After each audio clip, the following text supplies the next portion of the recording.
21 పత్రులతోనూ విఘ్నేశ్వరుని పూజ చేయాలంటారు కదా అని ఏవేవో పత్రులు పెట్టేస్తూ ఉంటారు. అలా కాదు, మన పుస్తకంలో చూసుకొని అన్నీ దొరక్కపోయినా ఈ మారేడు పత్రి, అలాగే మామిడాకు అందరికీ దొరుకుతుంది సూతపత్రం అని, ఇది జాజిపత్రం,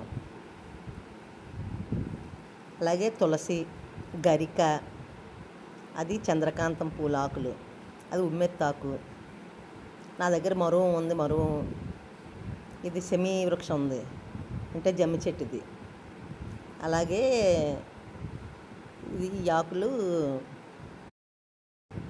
ఇది రావాకు. ఇలాగా 21 దొరక్కపోయినా 12 చేసుకున్నా పర్వాలేదు.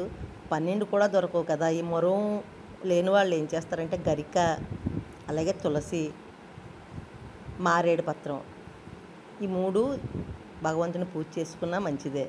గరిక చేసుకుంటే ఇంకా మంచిది, అన్నీ సిద్ధిస్తాయి. ఆ ఒక్కటే చేసుకున్నా పర్వాలేదు.